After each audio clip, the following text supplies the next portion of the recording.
to Her Excellency, Ms. Cristina Fernández de Kirchner, President of the Argentine Republic. Gracias, presidente. Bueno, la verdad que saludo a todos y cada uno de los mandatarios y mandatarias que integran este Consejo de Seguridad.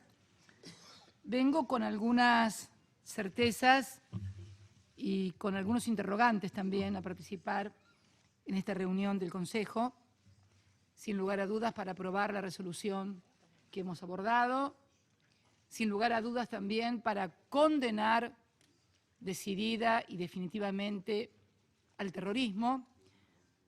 Mi país, la República Argentina, junto a los Estados Unidos de Norteamérica, fueron los dos únicos países del continente americano que fueron objetos de salvajes atentados terroristas. En 1992 se voló la Embajada de Israel en Buenos Aires y en 1994 la sede de la AMIA.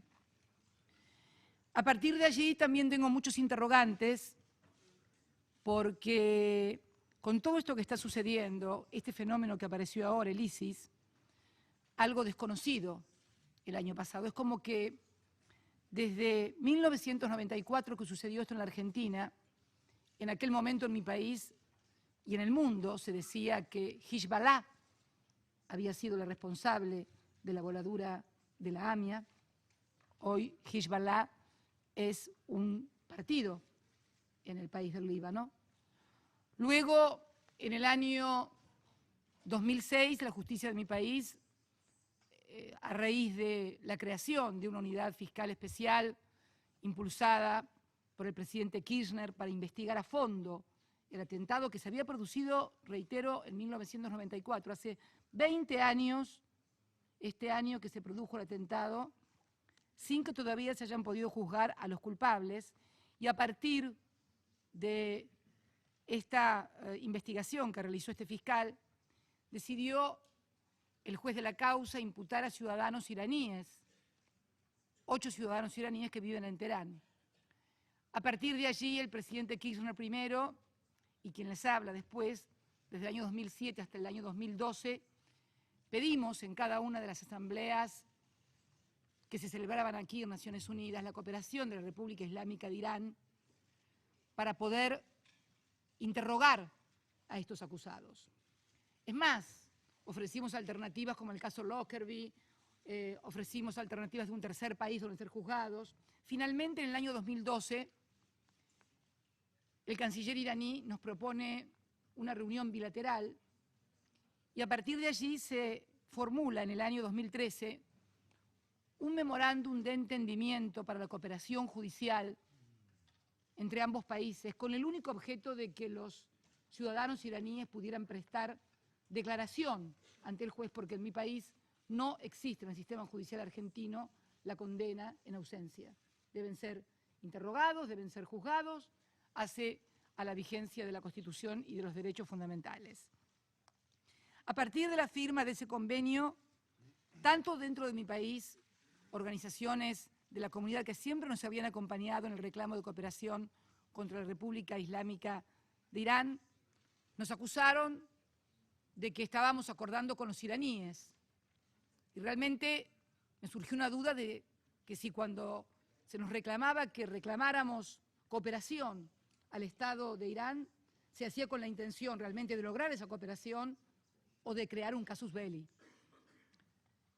Y también en este país, fundamentalmente los denominados fondos buitres hicieron un formidable lobby ante el Congreso americano.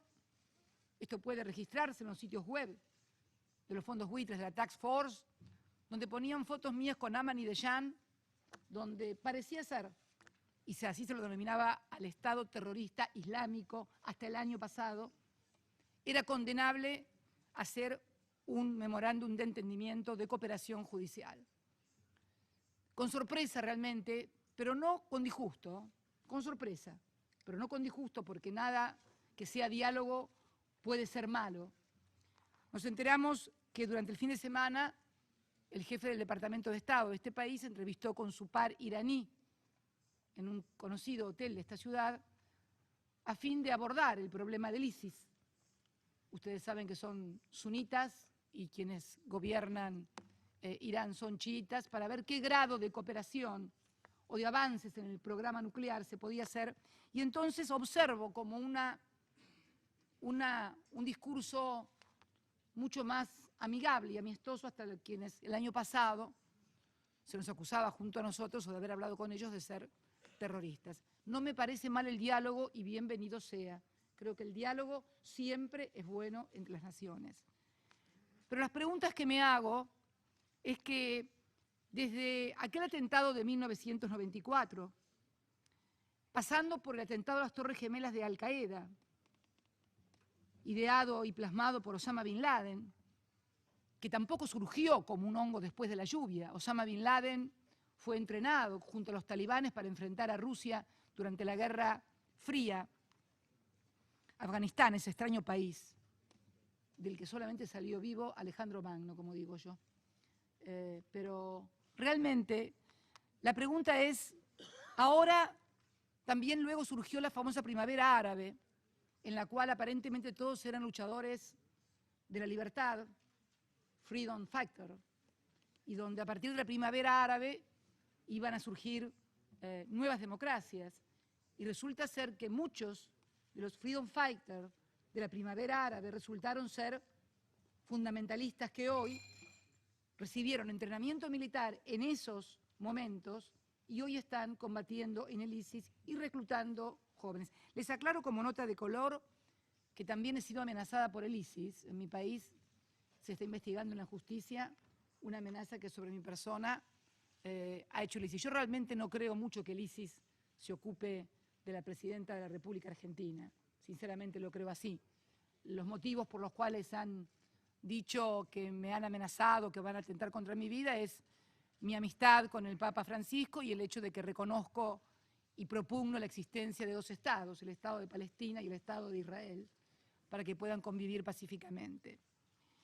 Yo he anotado acá algunas preguntas que me surgen, porque también en el interregno de todo esto había aparecido Saddam Hussein con armas químicas en Irak, con el cual se libró una batalla, finalmente se terminó con Saddam Hussein, y luego Irak se fue complicando cada vez más, y es como que el mundo se va complicando cada vez más, y que el escenario que teníamos el año pasado, donde parece ser que lo más importante era Irán y su amenaza nuclear, ahora ya ha dejado de ser esto y ha pasado a ser el ISIS, unos nuevos terroristas que no sabemos quién les compra el petróleo, no sabemos quién le vende las armas, no sabemos quién los ha entrenado, porque obviamente manejan recursos económicos, manejan recursos armamentísticos, manejan recursos de difusión francamente cinematográficos,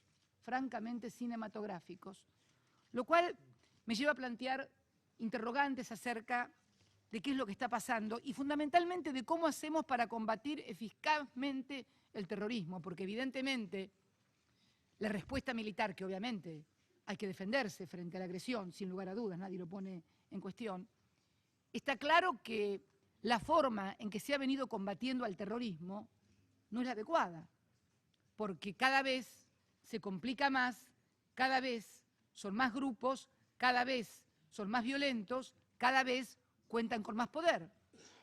La lógica indica que si yo estuve observando una determinada metodología para combatir un problema y ese problema en lugar de desaparecer o disminuir aumenta y se agrava, al menos tengo que revisar la metodología y los métodos que estoy llevando adelante porque algo no está andando bien. No digo que tenga la verdad revelada acerca de lo que hay que hacer, no digo que tenga la certeza absoluta de cómo hay que hacer. Lo que sí sé es que hay un viejo dicho en mi país que dice que lo único que no se puede hacer con los caníbales es comérselos. Y me parece que lo más importante es que entendamos que la lógica del terrorismo es la de lograr una reacción exactamente simétrica en violencia y en ataque para justificar en crédito de sangre permanente, porque por cada uno van dos, y si le mataron dos, son tres, y si le mataron tres, son 4, es el crédito de sangre permanente.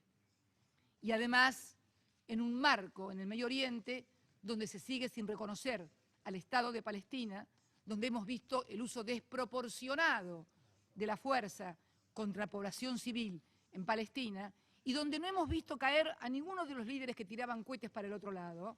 Al contrario, hemos visto morir niños, mujeres y ancianos inocentes. Esto sigue alimentando cada vez más a estos grupos. Por eso digo que más allá de esta resolución que compartimos, que aprobamos, de ayudar, de acompañar, pero sinceramente sería muy falsa, muy cínica si viniera a decirles acá que estamos acertando en el método. Me parece que la situación en Medio Oriente tiende absolutamente a complicarse. Es más, como miembro del G20, el año pasado en San Petersburgo, no tan lejos, fue en noviembre, creo, si mal no recuerdo, ¿no? Mes de noviembre, ¿no? Mes de noviembre, todavía no hace un año, se consideraba la posibilidad de que el gran enemigo era el gobierno de Siria y que los que lo combatían eran los Freedom Fighters. Bueno, se ha descubierto que muchos de los Freedom Fighters ahora forman parte del ISIS. Entonces, ¿quiénes eran los que alimentaban a los opositores y les daban armas y les daban recursos como Freedom Fighters, luchadores de la libertad? Entonces, creo que replantearse un montón de cosas, sobre todo aquellos que cuentan con mucha información, mucha más información, por supuesto, de la que cuento yo, como presidenta de la República Argentina. Si ustedes se imaginarán que mi país no produce armas, no vende armas, al contrario, tenemos que comprar petróleo porque nos falta energía, aunque tenemos un gran yacimiento que nos convierte en el futuro en grandes proveedores. Yo no sé si alegrarme cuando digo esto, ¿no? Porque cada país que tiene gas y petróleo tiene grandes problemas, pero lo cierto es que somos un país que no produce armas, somos un país que compra energía, somos un país que no cuenta con toda la información que cuentan las grandes potencias, pero muchas veces creo que, además de contar con información, hay que entender lo que pasa en cada sociedad, en cada pueblo, y tratar de ver cuáles son los instrumentos más adecuados para combatir en serio al terrorismo, porque no sería nada extraño que el año que viene, el año 2015, haya desaparecido el ISIS y haya aparecido cualquier otro grupúsculo de algún nombre extraño, con actitudes todavía más virulentas y más violentas, y finalmente no hagamos nada más que profundizar. También para finalizar, presidente, no se preocupe que ya termino, creo que también una cuestión fundamental en esta lucha es el respeto por los derechos humanos. Y lo hablamos, ¿por qué? Lo hablamos desde un país que sufrió una dictadura genocida sin precedentes y que también actuó una justicia sin precedentes. Acá no hubo necesidad de hacer un tribunal de Nuremberg ni de recurrir a juzgar a los dictadores al Tribunal de la Haya. Fue la propia Argentina, nuestro propio sistema judicial, el que enjuició y condenó a quienes habían sido responsables inclusive también de la muerte de ciudadanos y ciudadanas francesas, como las monjas francesas, de ciudadanas suecas también desaparecidas, con lo cual creemos que tenemos algunos antecedentes para poder hablar de la necesidad de que la lucha esta se lleve a cabo en un marco de juricidad y de respeto a los derechos humanos que nos garantice precisamente no seguir retroalimentando el monstruo. Muchas gracias, señor presidente.